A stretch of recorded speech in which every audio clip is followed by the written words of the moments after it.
અવિશ્વાસ નહીં કરવો, કારણ કે એ સર્વથા બાધક છે. ભક્તિ માર્ગમાં અવિશ્વાસ એ પ્રભુનું અપમાન છે, કારણ કે પ્રભુએ તમને સ્વીકાર્યા છતાંય ભગવાન પર વિશ્વાસ નથી.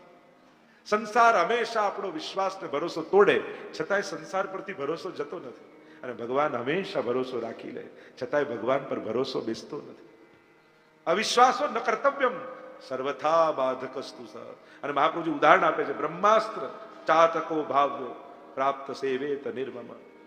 બ્રહ્માસ્ત્રની જેમ ઇન્દ્રજીતે બ્રહ્માસ્ત્રથી બાંધ્યા, અને બ્રહ્માસ્ત્ર દોરી જેવો સૂતરનું હતું, અને થયું કે આમાં તો હનુમાનજીની કે લક્ષ્મણજી આમની જે કથાઓ આવે છે, અને બાંધ્યા અને કહ્યું કે આ તો તોડી લેશે, આ તો બળવાન છે. અને બ્રહ્માસ્ત્ર પર પણ અવિશ્વાસ કર્યો તો તૂટી ગયો. ચાતકની જેવો વિશ્વાસ હોવો જોઈએ. ચાતક પક્ષી સ્વાતિ નક્ષત્રમાં પડતા બિંદુના ભરોસે આખું વર્ષ તરસ્યું રહી અને એ નક્ષત્રમાં વરસતી બુંદોનું પાન કરે છે. એને વિશ્વાસ છે કે એ દિવસે ચોક્કસ વરસાદ આવશે અને મારી આખા વર્ષની તરસ એ બુંદોથી તૃપ્ત થઈ જશે, શાંત થઈ જશે. અને વિશ્વાસ વરસાદને ખેંચી લાવે છે. એમ તમારો ઠાકોરજી પરનો વિશ્વાસ ત્રિલોકમાંથી ઠાકોરજીને તમારા ઘરે ખેંચી લાવશે. એ ભલે ગોલોક ધામમાં વિરાજતો હોય, ભક્તિ સૂત્રોપનદ્ધ સકલ ભુવન મધ્યે નિર્ધનાસ્તેપી ધન્ય.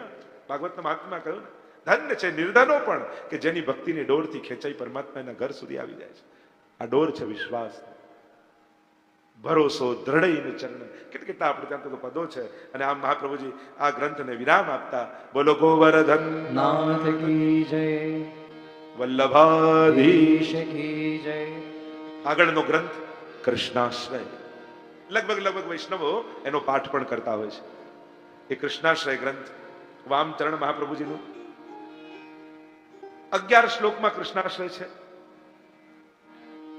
બુલા મિશ્ર માટે મહાપ્રભુજી આ ગ્રંથ રચ્યો. પ્રસિદ્ધ જો એ તમે 84 વર્ષોની કથા વાંચો, અહંકાર હતો જ્ઞાનનો, અને સાવ પછી ઘણી બધી ચર્ચાઓ બુલા મિશ્ર માટે આવે ને કે કોઈ જ્ઞાન જ ન થયું, પ્રાપ્ત જ ન થયું.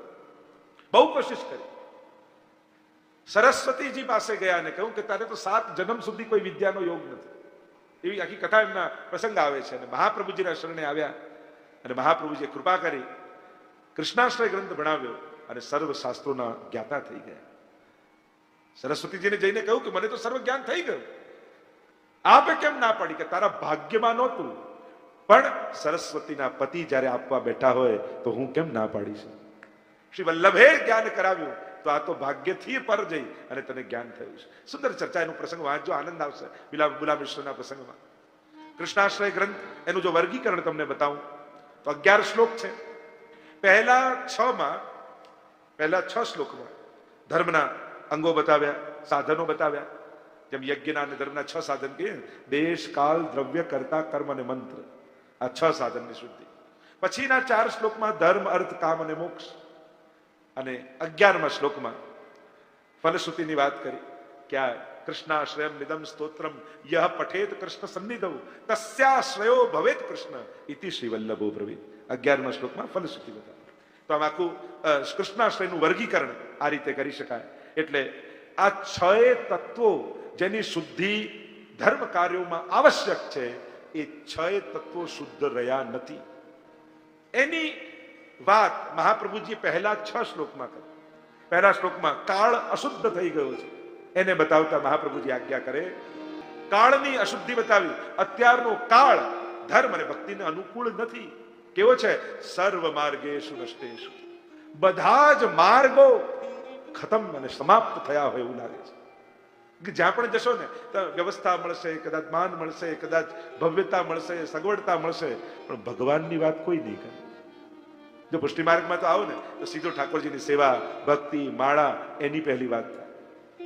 અને બાકી બધે તમને આકર્ષણો બહુ જાત જાતના દેખાશે, પણ વિશુદ્ધ ભક્તિ ક્યાં? નિષ્કામ પ્રેમ ક્યાં ઠાકોરજી માટે?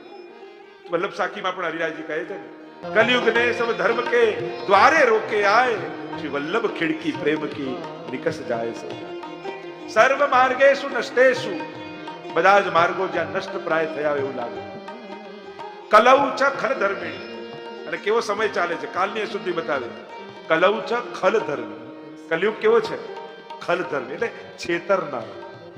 અહીંયા છેતરનારાઓ પણ અપશબ્દો બોલતા બોલતા નહીં આવે, શ્લોકો બોલતા બોલતા જ આવશે. ખલધર્મિણી છે. છેતરનારાઓ બહુ જ મીઠા બનીને આવશે, અને સાચું બોલનારા કડવા લાગશે, દૂર થઈ જશે. અને જે છેતરનારો હશે એની નિકટ પહોંચી જશે. ખલધર્મી છેતરનારો હોય શું ને બતાવે શું, વાત કઈ હોય અને કહે શું વાત કરવી હોય ને વાત કાઢે કઈ. ખલધર્મી. આ કલયુગની આજ વિચિત્રતા છે. એક વાર વ્યક્તિ મર્યો અને આવ્યા યમદૂતો પૂછવા લાગે, તારે પેલા પાપ ભોગવવા છે કે પુણ્ય ભોગવવા છે? તો તને સ્વર્ગ કે નર્ક લઈ જઈએ કે પેલા બંને જોઈ લઉં પછી નક્કી કરું? પહેલા સ્વર્ગમાં લઈ ગયા, બહારથી બતાવ્યું, અંદર નહીં. અને અંદરથી બહારથી અંદર જોયું ને તો બધા માળા ફેરવતા હતા સ્વર્ગમાં, અને પાઠ કરતા હતા, અને કોઈ વ્રત કરતું હતું, તપ કરતું હતું.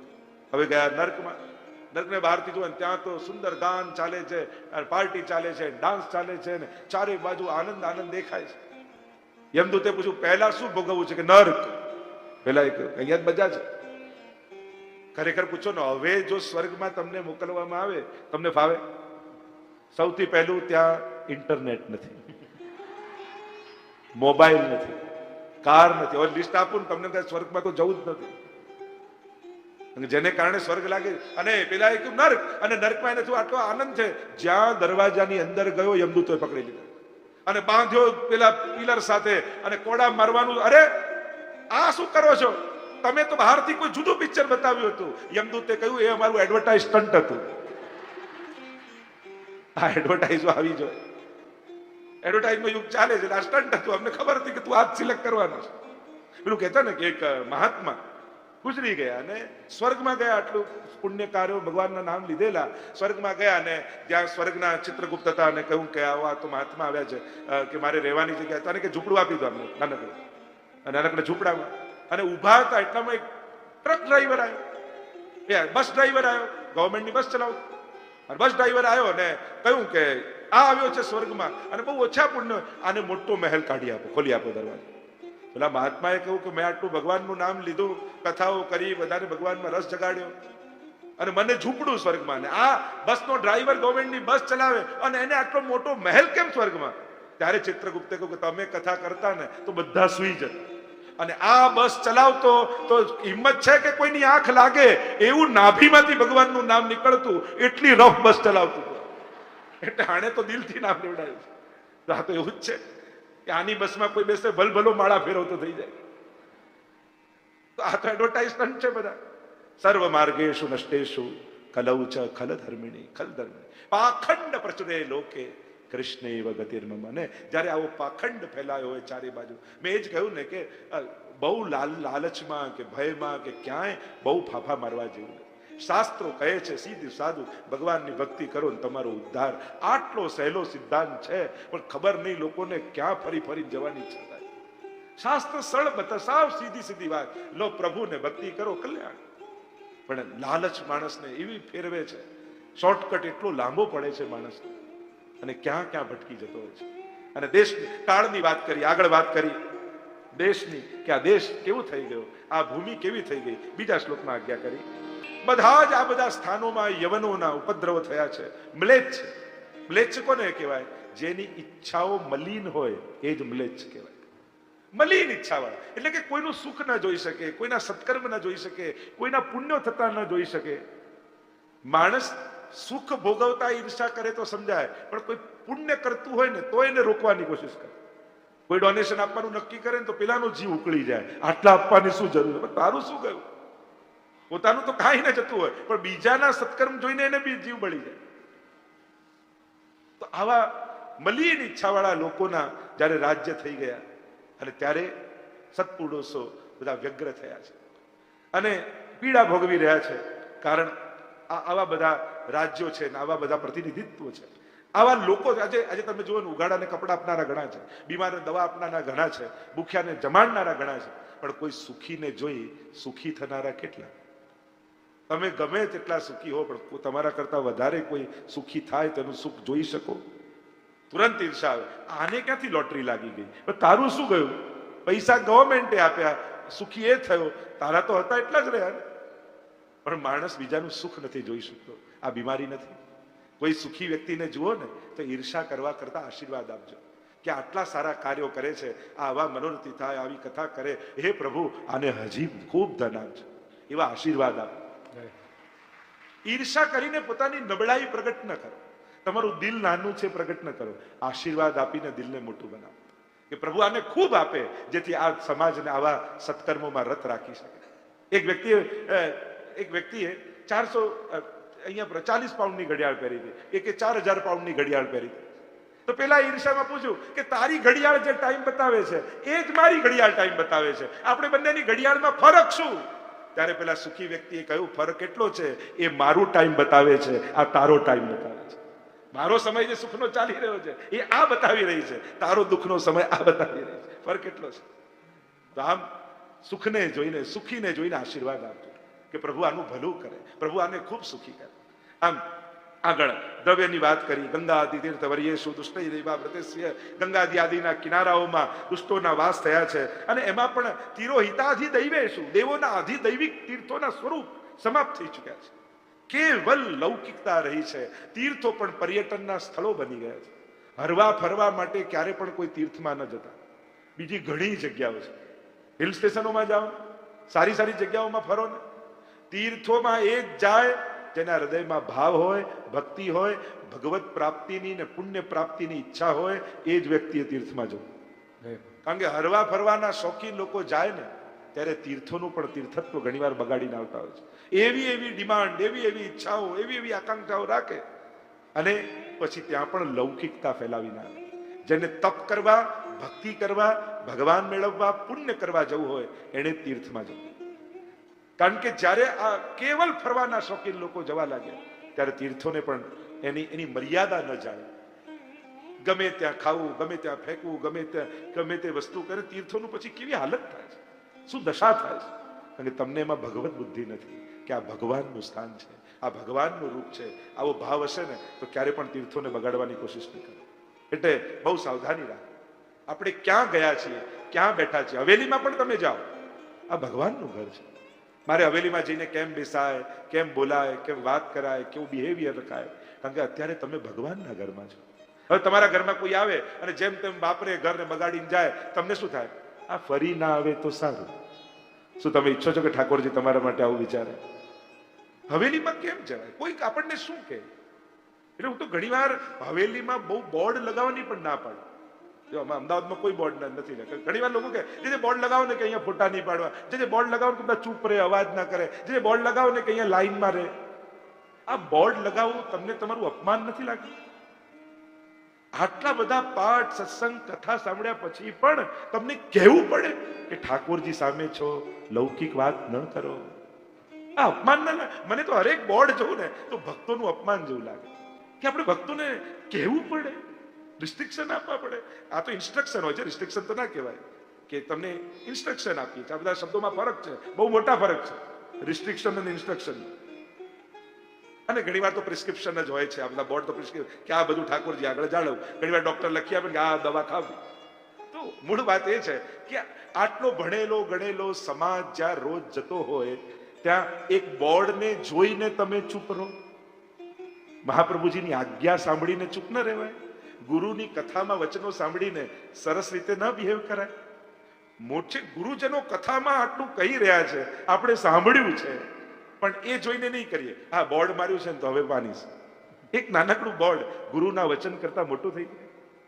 તો સમજવાની વાત એ છે કે આ બધામાં આપણને કોઈ ગાઈડ કર્યા, કોઈ આપણને ઇન્સ્ટ્રક્ટ કરે છે. મૂળ વાત છે સ્વશિસ્ત પાળવવાની, સ્વયં શિસ્ત પાળવવા. એટલે કે આપણે કામ કરતા જે સેવા કરે સ્વયં સેવક છે. હવે જો શબ્દને સમજાવું સમય જશે, પણ સ્વયં સેવક કઈ રીતે થવું? એક છે કોઈ ઓર્ડર આપે, કોઈ બોસ હોય અને તમે ચાકરી કરો, તમને પગાર મળતા હોય. આ ઘણા કારણોથી ઘણા સેવક સર્વિસ કરતા હોય. આ તો સ્વયં પોતે જાતે નક્કી કર્યું છે કે મારે સેવક ધર્મ સ્વીકારવો છે. સ્વયં સંકલ્પિત જે થયો છે સેવક બનવા માટે, અને એને કોઈ ગાઈડ કરવાની જરૂર જ ન પડે. કારણ કે પોતે પોતાના અનુશાસનમાં જે રહે એ જ સ્વયં સેવક છે. તો એ પણ બહુ મોટી સેવા છે. આ બધા નાના નાના શબ્દો જે આપણને નાના લાગે છે એની અંદર કેટલા ઊંડાણ ભરાયેલા છે. તો ઘણી બધી ચર્ચા થઈ શકે. આગળ કરતા વિશુદ્ધ નથી રહ્યા. અહંકાર વિમૂઢેશુ સત્સુ પાપા નુવર્તિશુ લાભ પૂજાર્થ યત્નેશુ કૃષ્ણ એવ ગતિ. આ બધું નથી તો શું, હવે કઈ કોઈ રસ્તો જ નથી. આપણે કે ના, કૃષ્ણ એવ ગતિર્મમ. હવે સાધનોની પાછળ ન ભાગીશ, સેવ્યને પકડી લે. ધર્મની પાછળ ન ભાગીશ, ધર્મીને પકડી લે. કૃષ્ણના ચરણ પકડી લે.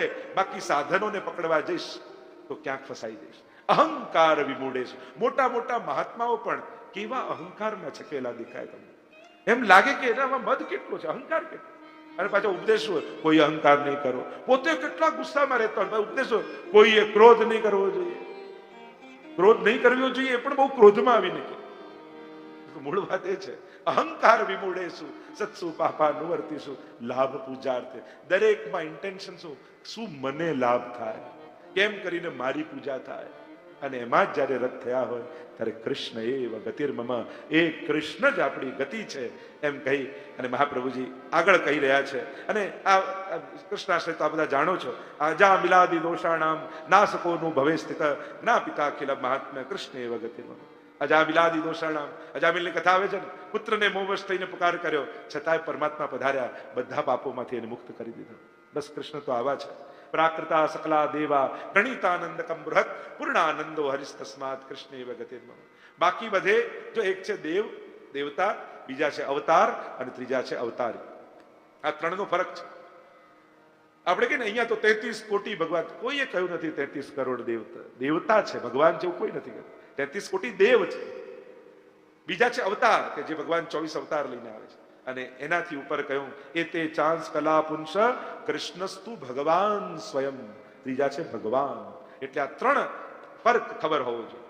તો પ્રાકૃતા સકલા દેવા, જ્યાં જ્યાં ઉપાસના છે ત્યાં પ્રાકૃતતા છે. આટલી માળા કરવી જોઈએ, આવો ઉપવાસ કરવો જોઈએ, આવા વ્રત કરો, આવા પાળો, ત્યારે ભગવ દેવતા તમને આ વસ્તુ આપશે.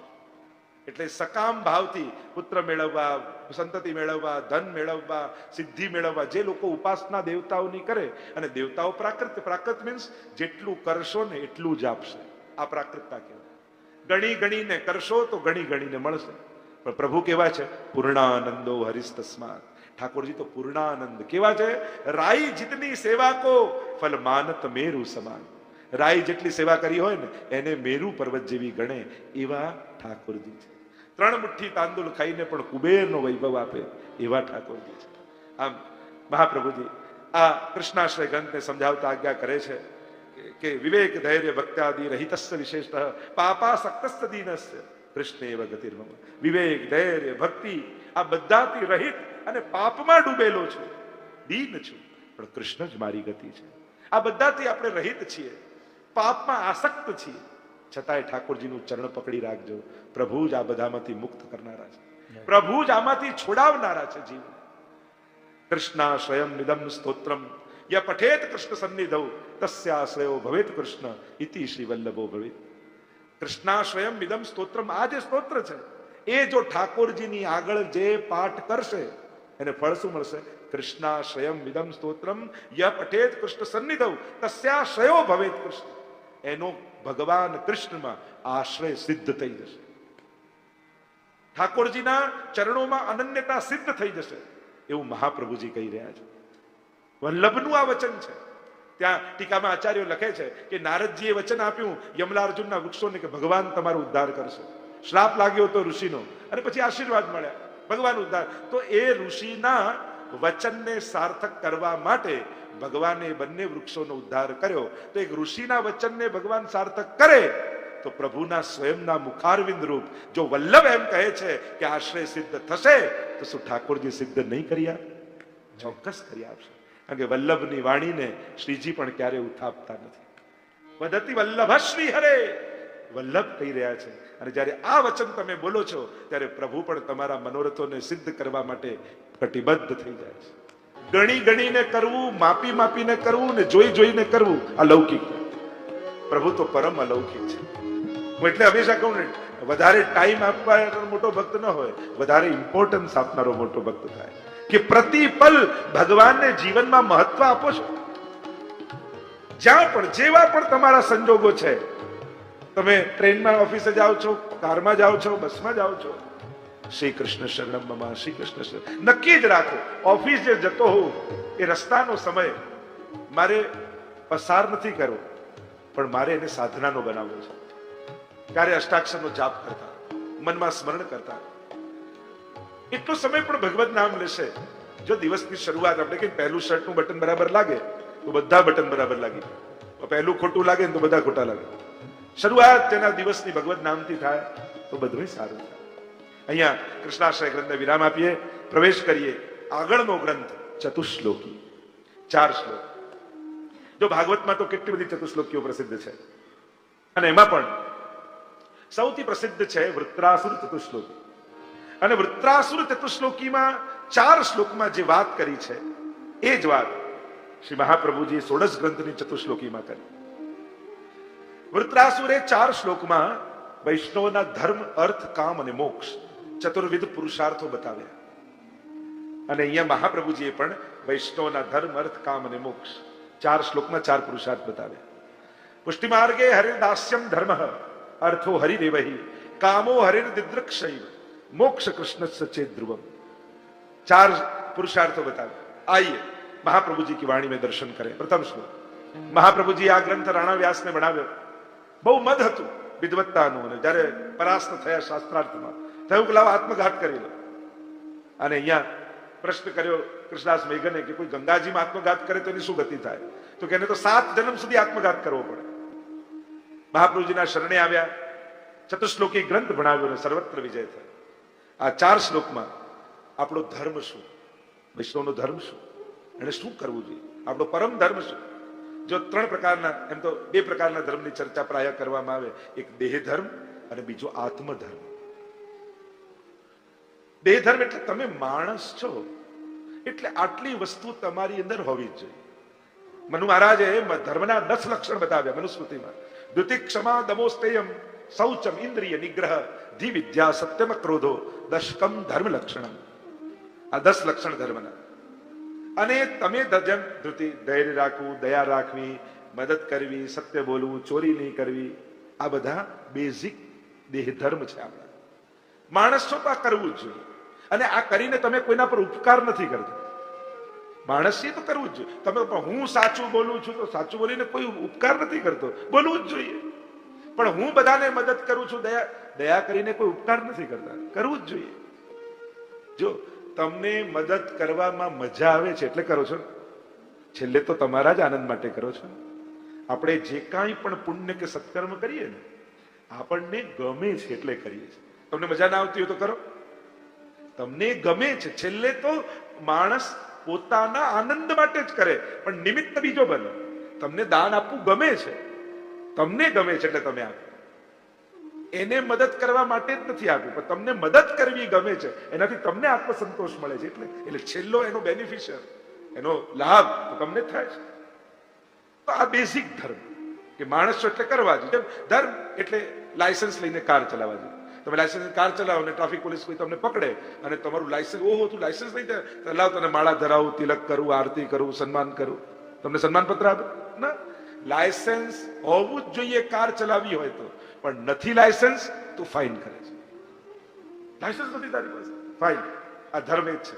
કરો છો તો ઉપકાર નથી કરતા, પણ નથી કરતા તો અપરાધ કરી રહ્યા છે. કારણ કે માણસ છો તો આ બેઝિક તમારી ફરજ છે. યતો અભ્યુદય નિશ્ચેષ ધર્મ, પોતાનું અભ્યુદય થઈ એ ધર્મ. આ થયો દેહ ધર્મ. પણ આની ઉપર છે આત્મધર્મ.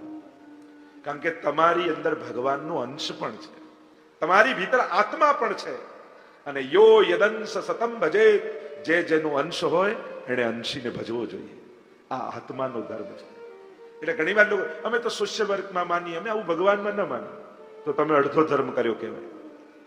કારણ કે દેહ ધર્મ નિભાવ્યો, પણ જે આત્મધર્મ નથી કર્યો. કારણ કે ગમે તેટલું તમે સત્કાર્ય કરી લો, પણ સત્કાર્ય કરીને પુણ્ય સંચય કરો છો, આત્મોદ્ધાર નથી કરતા.